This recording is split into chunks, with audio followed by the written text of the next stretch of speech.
Timmy, the lawyer, clears her throat. To my housemaid Aduni Olawale, the woman who bathed me, fed me, and stood by me when everyone else was too busy. I leave everything. Silence, then chaos. She was the maid, the invisible one. The quiet girl in mustard blouses and worn slippers. Now she owns the mansion. But what if the one person who gained everything is also the one with the most to hide? Lagos doesn't sleep, and neither did Chief Ogundele's mansion. The night he died, his Banana Island estate was buzzing. A new Yam Festival gala, rebranded for the rich as the Harvest Soiree. There were politicians in Agbadas, worth more than some people's houses. Influencers live streaming every bite of jollof, and the chief himself, Ogundele, the magnate hosting like a king. Then came the scream. It cut through the laughter and saxophone like a knife through soft plantain. When the security guards rushed to the rooftop lounge, they found the chief's body sprawled on the marble tiles, dead. And beside him, a shattered decorative gourd, an antique rumored to be the symbol of his power, imported from Benin and worth millions. The official story: accident. He slipped alcohol, tragic. But if that were true, why did the cameras on that floor mysteriously go dark? Why did his lawyer, a tight-lipped woman named Tammy Okoro, show up the next morning with a sealed envelope marked to be opened upon my death? And why did the chief's children start eyeing each other like predators at a feeding trough?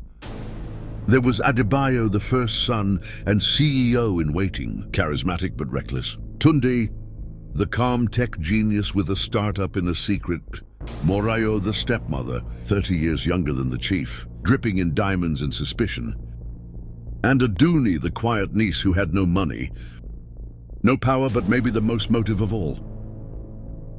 When the family lawyer read the chief's last words, one line changed everything.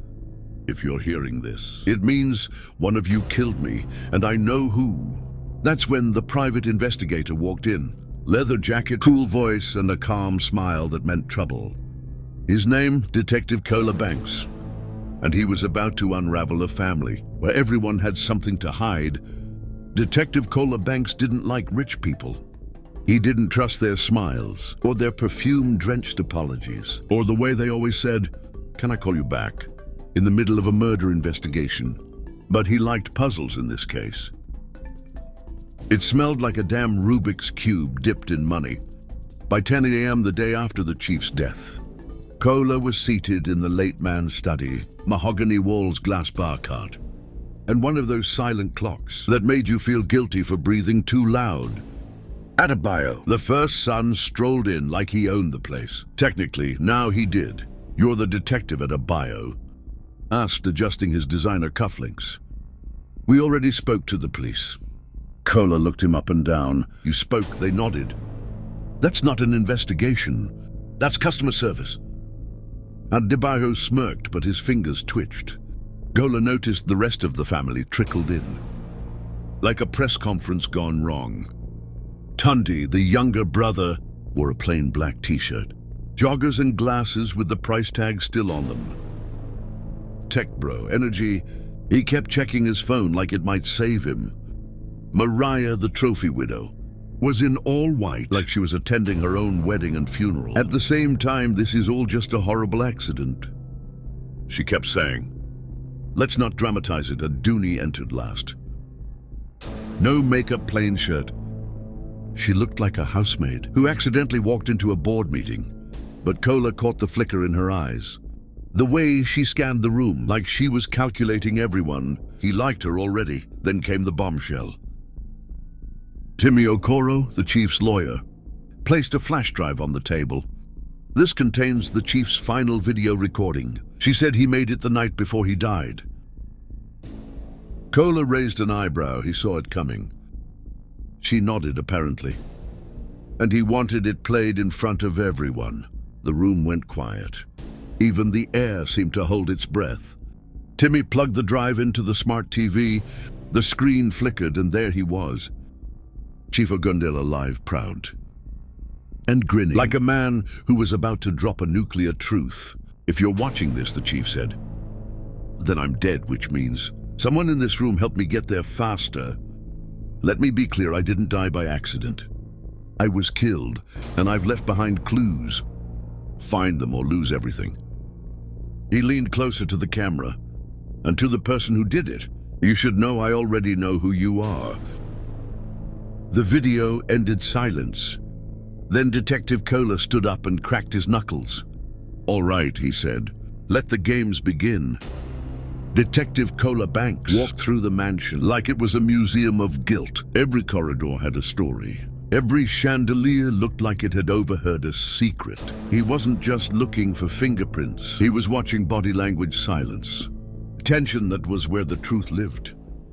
He started with Adebayo. They sat on the back patio, where the morning sun hit just right. Expensive view of the lagoon, expensive whiskey on the table. So Kola said, you inherit everything now. Adebayo gave a slow shrug. Confident, too confident? He was my father. He said, of course I'm next in line.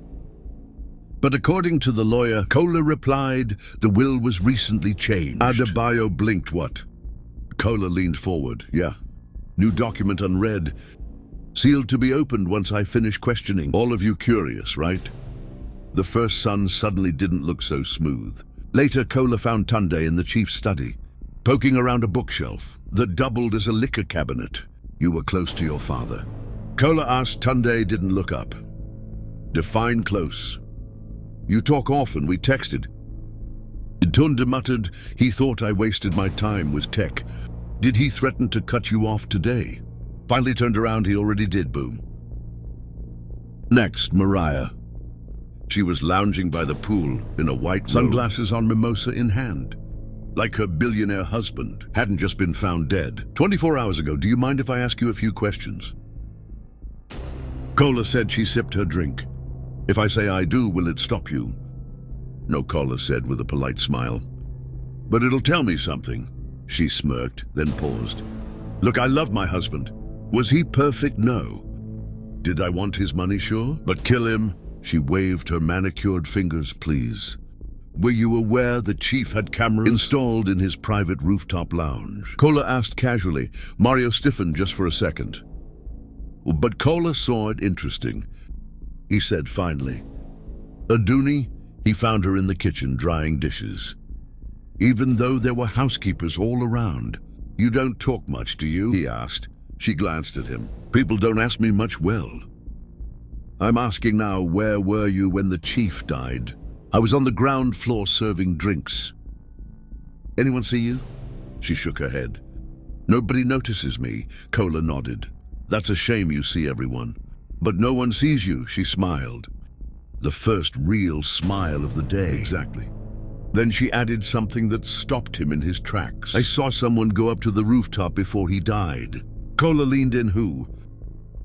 Aduni looked at him. Steady and calm, I'll tell you. But not yet everyone has a secret. Detective Kola Banks didn't sleep that night. He sat in the chief's home office with the lights off, watching the family on security monitors, like it was a reality show about people pretending not to panic. But they were panicking by morning. The lawyer, Temi Okoro, had returned with an envelope. The revised will, she said. Signed by the chief 3 days before he died. Kola opened it, read it again, then he laughed. Not a full laugh, just that sharp exhale people do when they've just realized everything's about to explode. Because the will said this. All assets, estates, and controlling shares are to go to Adunio Lawali Boom. Not Adebayo, not Tunde. Not Marayo, not anyone who thought they were of the chief's universe. The quiet girl who dried dishes in the kitchen. She now owned it all. The family lost it. Impossible, Adebayo shouted, slamming his hand on the glass table. She's a maid, she's blood. Timmy replied calmly, his late sister's daughter, and legally adopted last year. Tunde stared at Aduni like he was seeing her for the first time. Mariah just got up and walked out. No words, just gone. Kola watched the chaos unfold. But his eyes were on Aduni. She didn't smile, she didn't flinch. She just stood there. I didn't ask for this, she said softly. I didn't even know. But Kola wasn't sure he believed her. Later that day, while the estate descended into quiet war, Kola sat with the house manager, a woman who'd been with the chief for 15 years. "Tell me something," Kola said. "Did the chief ever seem scared?" The woman nodded slowly. "Yes. Last week, he stopped sleeping in his bedroom. Said he didn't trust anyone anymore. Started locking his gold in a private safe." "Was he paranoid?" "No." She whispered. "He was planning to expose someone." That night, Kola checked the rooftop again. Something had been bothering him about the scene. He walked to the edge, looked down. Too high to survive a fall. Then he saw it, a faint smear of blood on the railing. Not from a fall, from a struggle. Suddenly, Kola's phone buzzed. It was a text from a blocked number. "Ask Aduni what she saw. She's not as innocent as she looks." Kola found Aduni alone in the garden, barefoot in the grass, as if millions hadn't just been dumped into her life. Like a hand grenade, he approached slowly. Quietly, the way you approach someone, carrying a secret they haven't decided whether to share. "You said you saw someone go up to the rooftop that night," he said. She didn't turn to face him. "I did." "Who?" She looked over her shoulder now, eyes calm. Mariah. Kola blinked. The wife Aduni nodded. "She wasn't wearing heels that night. That's how I heard her quiet steps on the stairs." She went up alone before the scream. "And you didn't say anything earlier because no one ever listens to the help," she replied, voice flat. "And because I wasn't sure if I wanted the truth out." "Not yet." Kola studied her. She was too poised, too controlled. Something didn't sit right. "So you're saying Mariah killed the chief?" Aduni gave a tiny shrug. "I'm saying she was there. That's all I know," but Kola wasn't buying it. Not completely. Later, he called Mariah in for another round. This time he skipped the small talk. "You were on the rooftop." Mariah didn't deny it. She lit a cigarette with shaky fingers. "He asked me to meet him up there," she said. "He said we needed to talk about the will." "Were you upset?" She laughed once, dry detective. "I married a man 3 decades older than me. I was never here for love. But I wasn't ready to be thrown away either. So you argued he called me a mistake," she said. "Said I was fun, but not worthy of the Ogon Delhi legacy." Kola leaned in. "Did you push him?" Her eyes snapped up. "No. He was drunk. He stood too close to the edge. He slipped." Kola looked at her. "You're telling me that he died?" "Exactly the way the press said. But you never reported that you were there." She said nothing. He left her with that silence and returned to the study. There he reviewed the security logs again. That's when he saw it, a glitch. The rooftop camera didn't just go dark. It was manually disabled from the chief's study. At exactly 10:13 p.m., he checked the smart home logs. Only one person had access to the control panel. That night, not Adebayo, not Tunde, not Mario. The girl in the middle, Detective Kola Banks, sat in the back of his car, laptop open, eyes glued to the smart home logs. The digital trail didn't lie. 10:13 p.m., rooftop camera disabled from chief study. User ID Aduni, the girl who saw everything. The girl who had no idea about the will. The girl who now owned a billionaire empire. Kola returned to the house, but this time he wasn't gentle. He found Aduni in the library, sitting like she'd been expecting him. "I need you to stop lying to me," he said, laptop still open. She looked at the screen, didn't flinch. "You disabled the cameras," Kola said. Why her fingers tightened around the book in her lap. "Because I didn't trust what I was about to see," meaning she leaned forward. Voice low, I knew something was wrong. He'd been acting paranoid, whispering about betrayal. That night I overheard him on the phone, saying someone was coming for him. "And so you turned off the camera to protect him? Not cover anything up?" Kola stared at her. "You expect me to believe that?" "No," she said. "I expect you to listen." She stood and walked over to a shelf, pulling out an old ledger. This was hidden behind his first edition books. I found it the day after he died. She opened the ledger, bank transfers, memos, offshore accounts, and one particular entry. 850 million to be moved quietly before will is updated. Next to it tuned. Kola raised his eyebrows, the quiet one. Aduni nodded. I think he was siphoning money from the company. The chief found out, that's why he rewrote the will. And just like that, the case took a sharp turn. That evening, Kola confronted Tunji in his textile penthouse suite. Above the garage, you and your father argued. Didn't you? Kola asked. Tunji said nothing you stole from him. Still nothing did he threaten to expose you. Tunde finally looked up, he said. I disgraced the family, said I was just like my mother. Weak, then he called me a thief. And you pushed him. Tunde's eyes burned. I didn't touch him, but I hated him. And that night, Kola didn't blink. And hate makes people bold. As he turned to leave, Tunde said one last thing. You're chasing the wrong truth, detective. Everyone here is lying, especially the girl you trust the most. Truth doesn't sit quietly. Detective Kola Banks couldn't sleep, not from fear, from noise. The kind of noise that lives in your head when the puzzle almost makes sense, but one piece keeps slipping through your fingers. Everyone had a motive, everyone had lied. But only one person touched the gourd the night it shattered, so he went back to the rooftop again. This time not to search, but to feel the glass railing.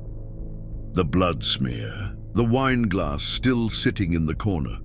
Then he saw it, a reflection, tiny, barely noticeable, a camera.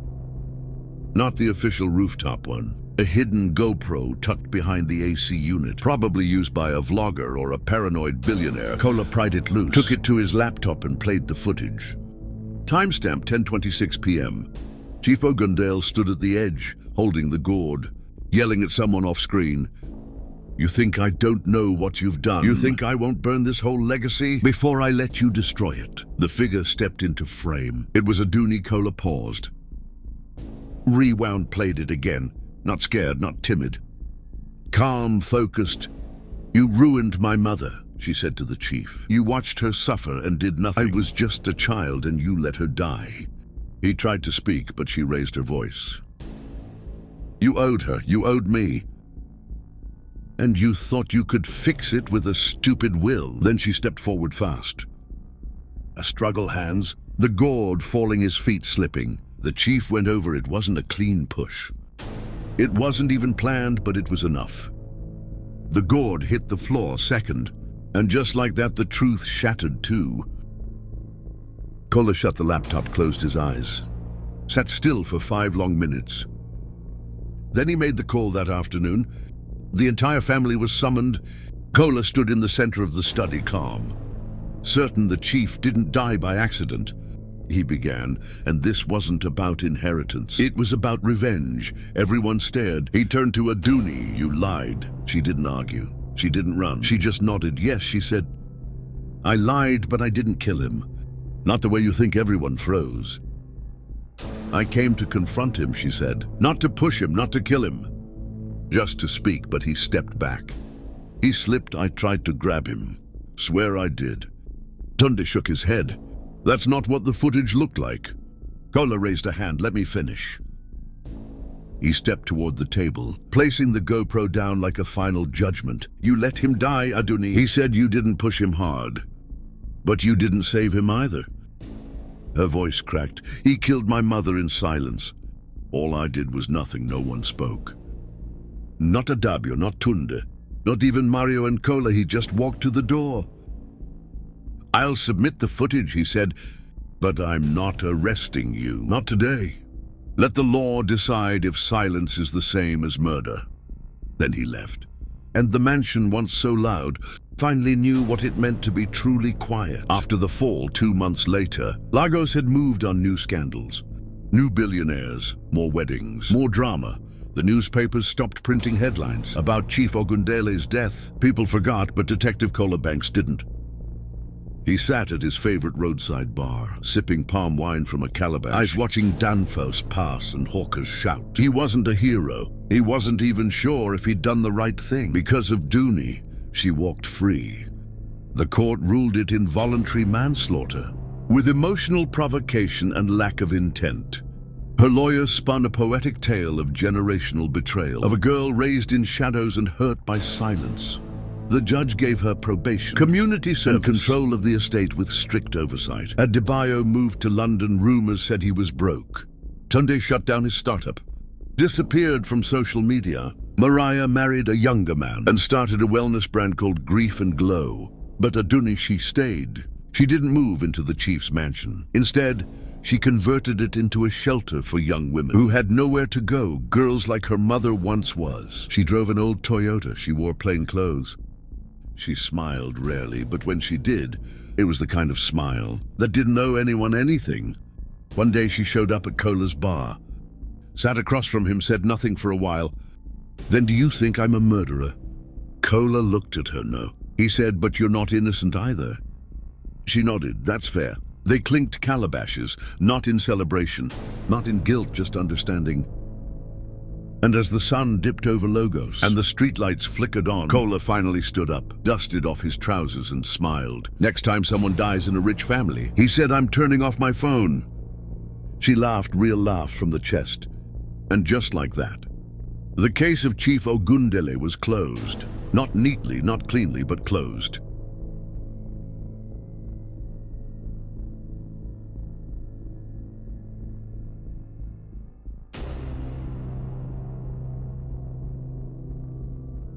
But closed.